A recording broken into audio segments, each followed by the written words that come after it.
சூழ்வதெல்லாம் நீ என்று துணிவு தாய் தமிழே.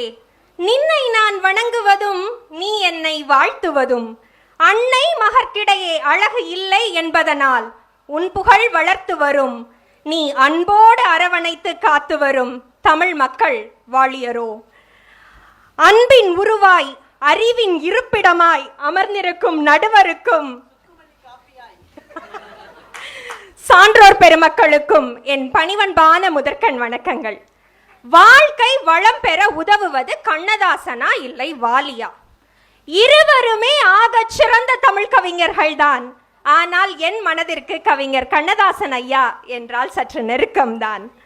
யாமறிந்த புலவர்களிலே கம்பனை போல் வள்ளுவனை போல் இளங்கோவை போல் இப்பூமிதனில் யாங்கனுமே பிறந்ததில்லை என்கின்றார் மகாகவி பாரதியார்.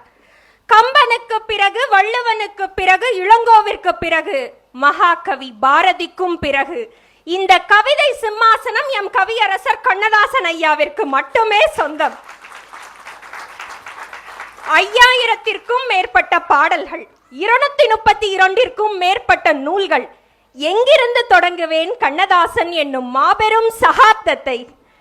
கண்ணதாசன் ஐயாவை பற்றி பேச ஒரு நாள் போதாது, அவரை பற்றி எழுத ஒரு நூல் போதாது. கண்ணதாசன் ஐயா பேசாத காதலும் இல்லை, சொல்லாத தத்துவமும் இல்லை நடுவர் அவர்களே.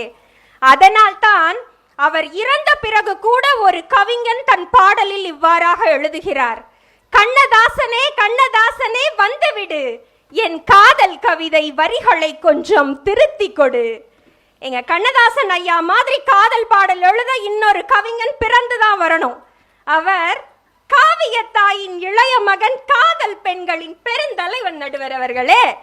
எங்க கண்ணதாசன் ஐயா மாதிரி தத்துவம் பேசவும் யாராலும் முடியாது. மனிதர்களுக்கு தத்துவம் சொன்னது மட்டுமல்லாமல் இறைவனுக்கே தத்துவம் சொன்னவர் அல்லவா எங்கள் கவியரசு. 9 ஓட்டைக்குள்ளே ஒரு துளி காற்றை வைத்து சந்தையில் விற்றுவிட்டான் ஒருவன். அவன் தடம் தெரிந்தால் அவன்தான் இறைவன். என்ன ஆழமான சிந்தனைன்னு பாருங்க. காதல், தத்துவம் இதெல்லாம் தாண்டி எனக்கு எங்க கண்ணதாசன் ஐயா கிட்ட ரொம்ப பிடிச்சது அவரோட நகைச்சுவை உணர்வு தான். ஒரு முறை கண்ணதாசன் ஐயாவும் அவருடைய நண்பரும் சாப்பிட்றதுக்காக உணவகத்திற்கு போயிருக்காங்க. இட்லி ஆர்டர் பண்ணியிருக்காங்க. அந்த வெயிட்டரும் கொண்டு வந்து இட்லியை வச்சிட்டாரு. அந்த நண்பர் ரொம்ப விளையாட்டா, நீ தான் எல்லாத்துக்கும் கவிதை எழுதுவியே, எங்க இந்த இட்லிக்கு ஒரு 2 வரியில கவிதை எழுது பாப்போம் அப்படின்னு சொல்லியிருக்காரு. நம்ம கண்ணதாசன் ஐயா அந்த இட்லியை பார்த்திருக்காரு. இட்லி ரொம்ப சின்னதா இருந்திருக்கு. உடனே, இட்லியே நீ ஏன் இழைத்து போனாய், நீ எந்த பயல் மீது காதல் ஆனாய் அப்படின்னு எழுதியிருக்காரு. இட்லியை கொண்டு போய் பெண்ணோட காதலோட உவமைப்படுத்தி பேசியிருக்காரு. என்ன நகைச்சுவை உணர்வுன்னு பாருங்க. இட்லின்னு சொன்னோன்னதான் ஞாபகம் வருது நடுவர் அவர்களே, உங்க கணவர் நீங்க சமைக்கிறத பாராட்டி இருக்காங்களா? Out of syllabus. சமைச்சா தானே பாராட்டுவாங்கன்றீங்களா? ஏங்க நடுவர் குடும்பத்தையும் வம்புக்கு இழுக்கிறீங்க? சும்மா கேட்ட நடுவர் அவர்களே. எங்க கண்ணதாசன் ஐயா தன் மனைவியின் சமையலை பாராட்டி ஒரு கவிதையே எழுதியிருக்கிறாரு. பொன்னழகி என் மனைவி பூமியிலும் பொறையுடையாள், பொன்னம்மா என்றழைப்பேன் பொங்கி வரும் அன்பினிலே. பொன்னம்மா சமையல் என்றால் பூமி எங்கும் வாசம் வரும். தக்காளி பச்சடியும் சாம்பாரும் காய்கறியும் கொத்தமல்லி சட்டினியும் கோவக்காய் பொரியலுமாய் அள்ளி அள்ளி வைத்து என்னை அருகிருந்து பார்த்திருப்பாள். இன்னும் பல்லாண்டு இறைவன் கொடுப்பதற்கே என் மொழியில் அவள் புகழை ஏற்றமுற பாடுகிறேன் அப்படின்னு மனைவியை பத்தி ரொம்ப பெருமையா எழுதியிருப்பாரு. அருமை. இன்றைய தலைப்பு என்ன நடுவர் அவர்களே? வாழ்க்கை வளம் பெற உதவுவது கண்ணதாசனா இல்லை வாலியா? எங்கள் கண்ணதாசன் ஐயாவை போல் நீங்களும் உங்கள் மனைவியை மனதார பாராட்டுவீர்களானால் உங்கள் வாழ்க்கையும் வளமாகவே அமையும் இல்லையா? எங்க டிப்ஸும் கொடுப்போம் நாங்க. எங்க கண்ணதாசன் ஐயா காலத்தை வென்ற கவிஞர் நடுவர் அவர்களே, எப்படின்னு சொல்லுங்க. எப்படி தெரியலையே. மற்ற கவிஞர்கள் எல்லாம் காலம் காலமாக பெண்மை பேசினார்கள். ஆனால் எங்கள் கவியரசு மட்டும்தான் காலத்தையே பெண்ணாக பேசினார். காலங்களில் அவள் வசந்தம், கலைகளிலே அவள் ஓவியம், மாதங்களில் அவள் மார்கழி, மலர்களிலே அவள் மல்லிகை. இருக்கும் பொருட்களிலேயே எது சிறந்த பொருளோ அதைத்தான் அவர் பெண்ணுக்கு உவமையாக ஒப்பிட்டார். அதனால் தான் அவர் காலத்தை வென்ற கவிஞன். எங்க கண்ணதாசன் ஐயா கிட்ட எனக்கு ரொம்ப பிடிச்சது அவருடைய தன்னம்பிக்கையும் கூட தான். காரைக்குடியிலிருந்து கிளம்பி வந்த முத்தையா என்னும் இளைஞன் கண்ணதாசன் ஆனதே அவருடைய தன்னம்பிக்கையினால் தான். காரைக்குடியிலிருந்து சினிமாவுல கதை வசனம் எழுதும் ஆசையில சென்னை கிளம்பி வந்துட்டாரு. பல ஸ்டுடியோ ஏறி இறங்குறாரு, எங்கேயும் வாய்ப்பு கிடைக்கல. கடைசியா ஒரு பாடல் எழுத வாய்ப்பு கிடைக்குது. அதில் அவர் இவ்வாறாக எழுதுகிறார்: கலங்காதிரு மனமே, உன் கனவெல்லாம் நினைவாகும் ஒரு தினமே. வாழ்க்கையில் போராடி வெற்றி பெற துடிக்கும் ஒவ்வொரு இளைஞனுக்கும் இவ்வரிகள் ஊக்கத்தின் உச்சம் இல்லையா நடுவர் அவர்களே? அங்கதான் எங்க கவியரசர் நிக்கிறாரு. தமிழை தன் அன்னையாய் கொண்டதனாலோ என்னவோ என் தமிழ் கவிஞர்களுக்கு கொஞ்சம் நேர்மையும் நேர்த்தியும் அதிகம். எங்க ஐயாவே சொல்லியிருக்காங்க, எப்படி வாழ வேண்டும் என்பதற்கு என் எழுத்தை பாருங்கள், எப்படி வாழக்கூடாது என்பதற்கு என் வாழ்க்கையை பாருங்கள். எங்க ஐயா கிட்ட எந்த ஒளிவு மறைவும் இருந்தது கிடையாது. ஆனால் அவரின் எழுத்துக்கள் கோடிக்கணக்கான மக்களை நல்வழிப்படுத்தியது என்பதுதான் மறுக்கப்பட முடியாத மறக்கப்பட முடியாத உண்மை. தோன்றின் புகழோடு தோன்றுக அஃதிலார் தோன்றலின் தோன்றாமை நன்று என்று வள்ளுவ பெருந்தகை இலக்கிய வடிவில் சொன்ன கருத்தை எம் கவியரசர் எளிய பாமரனுக்கும் புரியும் வகையில் பாடி வைத்தார். மாபெரும் சபைதனில் நீ நடந்தால் உனக்கு மாலைகள் விழ வேண்டும், ஒரு மாசு குறையாது மன்னன் இவன் என்று போற்றி புகழ வேண்டும். அதையாவது சொல்லுங்க. உன்னை அறிந்தால் நீ உன்னை அறிந்தால் உலகத்தில் போராடலாம், உயர்ந்தாலும் தாழ்ந்தாலும் தலை வணங்காமல் நீ வாழலாம். எங்க கண்ணதாசனையோட பாடல் கேட்டாலே போதும், எப்படி வாழணும் எப்படி வாழக்கூடாதுங்கிற பகுத்தறிவு வந்துடும் நடுவர் அவர்களே. எங்க கண்ணதாசனையோட பாடலை முதல் தடவை கேட்டு பாருங்க, நல்லா இருக்கே அப்படின்னு தோணும். அதே பாடலை இரண்டாவது தடவை கேட்டு பாருங்க, அந்த பாடலின் அர்த்தம் புரியும். அதே பாடலை மூன்றாவது முறையாக கேட்டு பாருங்கள், உங்களுக்கு 50 வயசாயிருக்கும். அது வாழ்க்கையின் தத்துவத்தை நம்முள் புகுத்தி விடும் நடுவர் அவர்களே. அன்னார்ந்து பார்க்கின்ற மாளிகை கட்டி அதன் அருகினிலோலை குடிசை கட்டி பொன்னான உலகென்று பெயருமிட்டால் இந்த பூமி சிரிக்கும் அந்த சாமி சிரிக்கும். நெஞ்சம் உண்டு நேர்மை உண்டு ஓடு ராஜா, நேரம் வரும் காத்திருந்து பாரு ராஜா. பணக்காரங்க இன்னும் பணத்தை சேர்த்துக்கிட்டே போறாங்க, ஏழைகள் இன்னும் கஷ்டப்பட்டுக்கிட்டே இருக்காங்க. இப்படி பணக்காரர்களையும் ஏழைகளையும் ஒரு தராசில் வைத்து இதை பொன்னான உலகு என்று சொன்னால் நாம் வாழும் இந்த பூமியும் நம்மை படைத்த சாமியும் சிரிக்கும்னு சொல்றாரு. எல்லோரும் சமமாக முன்னேற வேண்டும் என்ற சமத்துவத்தை நம்முள் விதைத்தவர் அல்லவா எங்கள் கவியரசு? 4 பேருக்கு தான் புரிஞ்சிருக்கு மேடம். சூரியகாந்தின்னு ஒரு படம் வந்துச்சு நடுவர் அவர்களே. அதுல கணவனை விட மனைவி அதிகமா சம்பாதிக்கிறதுனால கணவனுக்கு கொஞ்சம் தாழ்வு மனப்பான்மை இருக்கும். அந்த சிச்சுவேஷனுக்கு ஐயா பாட்டு எழுதியிருப்பாங்க. எனக்கு இந்த பாடல் ஏன் கூடுதலா பிடிக்கும்னா, எங்க கண்ணதாசன் ஐயாவை ஒரு 4 நிமிஷம் திரையில பார்க்க முடியும். வண்டி ஓட சக்கரங்கள் 2 மட்டும் வேண்டும், அந்த 2ல் ஒன்று சிறியதென்றால் எந்த வண்டி ஓடும். கணவனும் மனைவியும் சமம்ங்கிறத அழகா சொல்லிட்டாரு. இப்ப இதே பாடல்ல சமூகத்திற்கான தத்துவத்தையும் எழுதியிருப்பாரு.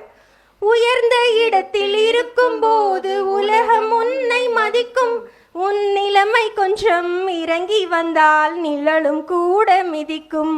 மதியாதார் தலைவாசல் மிதியாதே என்று மானமுள்ள மனிதருக்கு அவ்வை சொன்னது, அவ்வை சொன்னது அதில் அர்த்தம் உள்ளது.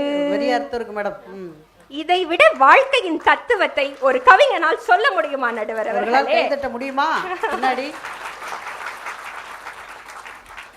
கண்ணதாசன் ஐயா வாலி ஐயா மாதிரி ஜாலி கவிஞர்லாம் கிடையாதுங்க. அவர் யதார்த்த கவிஞர். அவரின் வரிகள் உண்மையை மட்டுமே பேசும். அண்ணன் என்னடா தம்பி என்னடா அவசரமான உலகத்திலே, ஆசை கொள்வதன் தேவை என்னடா காசில்லாதவன் குடும்பத்திலே. பணம் தானே இன்றைய மனித வாழ்க்கையை தீர்மானிக்கின்றது. ஒருத்தன் நல்லவனா கெட்டவனா யாராவது பாக்குறாங்க, அவங்க கிட்ட பணம் இருக்கா இல்லையான்னு தான் பாக்குறாங்க. எங்க ஐயா அன்னைக்கு அதை எழுதி வச்சுட்டு போனாங்க. பணம் இருக்கும் மனிதரிடம் மனம் இருப்பதில்லை, மனம் இருக்கும் மனிதரிடம் பணம் இருப்பதில்லை. பணம் படைத்த வீட்டினிலே வந்ததெல்லாம் சொந்தம், பணமில்லாத மனிதருக்கோ சொந்தம் எல்லாம் துன்பம். என்ன ஆழமான சிந்தனைன்னு பாருங்க. நாங்க ஸ்பான்சர்ஸ் எல்லாம் எதிர்பார்க்கறது. பணம் இருக்கு மனிதரிடம் குணம் இருக்கிறது. எங்க கண்ணதாசன் ஐயா கிட்ட மனிதர்களை பத்தின புரிதலும் ரொம்ப அதிகமா இருக்கும். ஒரு பாடல் எழுதியிருப்பாரு, எறும்பு தோலை உரித்து பார்க்க யானை வந்ததடா, என் இதய தோலை உரித்து பார்க்க ஞானம் வந்ததடா அப்படின்னு எழுதியிருப்பாரு. எனக்கு அந்த வரிகள் ரொம்ப பிடிக்கும் நடுவர் அவர்களே. எல்லாருக்குமே பிடிக்கும் மேடம் அதெல்லாம். எறும்பு தோலை உரித்து பார்க்க யானை வந்ததடா, யாரையும் குறைவாக மதிப்பிடாதீர்கள், யாருக்குள் என்ன திறமை ஒளிந்திருக்கிறது என்பது ஒருவருக்கும் தெரியாது. நேரத்துக்குள் பேசுபவர்களும் உண்டு திறமை, அதெல்லாம் ஒரு பயங்கரமான திறமை. என் இதய தோலை உரித்து பார்க்க ஞானம் வந்ததடா, உங்க இதயத்துல ஒரு 2 நிமிஷம் கை வச்ச நீங்க யாருன்னு கேட்டு பாருங்கன்னு எழுதியிருப்பாரு. இதை விட தன்னை உணர்தலை எளிமையாக யாராலும் சொல்ல முடியாது. வாழ்க்கையில் வெற்றி பெற என்ன செய்ய வேண்டும் நடுவர் அவர்கள்? இதெல்லாம் நீங்க ரிஹர்சல்ல கேட்கவே இல்லையங்க. என்னங்க நேரடியா ஸ்டேஜ்ல வந்து வெற்றி பெற தமிழ் படிக்கணும் சார். நம்ம கோலை நோக்கி போய்கிட்டே இருக்கணும். யார் சொல்றதையும் கேட்க கூடாது. முக்கியமாக விமர்சனங்களுக்கு செவிசாய்க்க கூடாது. இந்த உலகம் வாழ்ந்தாலும் ஏசும், தாழ்ந்தாலும் ஏசும். எங்க ஐயா எழுதியிருக்காங்க, நீ வெற்றிக்காக போராடும் போது அதை வீண் முயற்சி என்பார்கள், நீ வெற்றி பெற்ற பின் அதை விடாமுயற்சி என்பார்கள்.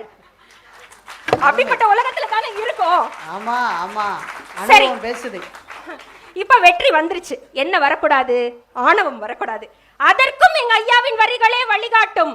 ஆணவத்திற்கும் ஞானத்திற்கும் ஒரு நூலிலை தான் வித்தியாசம். நம்மிடம் ஏதும் இல்லை என்று நினைப்பது ஞானம், நம்மை தவிர ஏதும் இல்லை என்று நினைப்பது ஆணவம். இதுக்கு மேல வாழ்க்கைக்கு ஒரு கவிஞனால் வழிகாட்ட முடியுமா சொல்லுங்க? எங்க கண்ணதாசன் ஐயா கிங் ஆஃப் விஸ்டம். எங்கள் கண்ணதாசன் ஐயாவிற்கு இணையான கவிஞர் பிறக்கவும் இல்லை, இனி பிறக்க போவதும் இல்லை. டைமிங்ல பாட்டு எழுதுவாப்ல கண்ணதாசன். வாலி ஐயாவை பத்தி கொஞ்சம் பேசுவோம். கண்ணதாசன் ஐயாவிற்கும் வாலி ஐயாவிற்கும் இடையே ஒரு அழகான உறவு இருந்தது. கண்ணதாசன் ஐயா பல மேடைகளில் வாலிதான் என்னுடைய வாரிசு என்று சொன்னதும் உண்டு. வாலி ஐயா பல மேடைகளில் நான் கண்ணதாசனின் வாரிசு என்று நெகிழ்ந்ததும் உண்டு. கண்ணதாசன் ஐயா இறந்ததற்கு வாலி ஐயா ஒரு இரங்கல் கவிதை எழுதுகிறார். எழுத படிக்க தெரியாத எத்தனையோ பேர்களில் யமனும் ஒருவன், அழகான கவிதை புத்தகத்தை கிழித்து எறிந்து விட்டான் அப்படின்னு எழுதுறாரு. வாலி ஐயாவிற்கு கண்ணதாசன் ஐயாவின் மேல் எவ்வளவு அன்பு இருந்திருந்தால் இந்த ஆழமான வரிகளை எழுதியிருப்பார். இதிலிருந்து என்ன தெரிகிறது நடுவர் அவர்களே? 7:35 என்று தெரிகிறது. வாலி ஐயாவும் எங்கள் கண்ணதாசனின் ரசிகரே. நான் இவ்வாறாக நிறைவு செய்ய விரும்புகின்றேன். அருமை.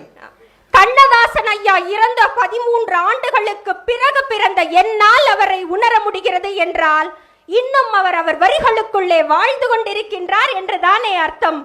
அவரின் பாடல்கள் தான் பல பேரின் சோகங்களை சுகங்களாக மாற்றின, வாழ்க்கையின் யதார்த்தத்தை புரிய வைத்தன. பல கவிஞர்கள் வரலாம் போகலாம், ஆனால் எமது கவியரசர் காலத்தை வென்றவர், காவியமானவர். எம் கண்ணதாசன் ஐயா அவரின் குடும்பத்தினருக்கு மட்டும் சொத்து அல்ல, தமிழை நேசிக்கும் அத்துணை நொஞ்சங்களுக்கும் அவர் நம்முடைய மாபெரும் சொத்து.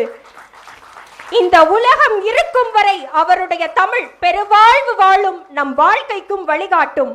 ஆகவே வாழ்க்கை வளம் பெற பெரிதும் உதவுவது கவிஞர் கண்ணதாசன் ஐயாவின் வரிகளே என்று கூறி வாய்ப்பளித்த அத்துணை நல்லுள்ளங்களுக்கும் நன்றி பாராட்டி விடைபெறுகிறேன். நன்றி, வணக்கம்.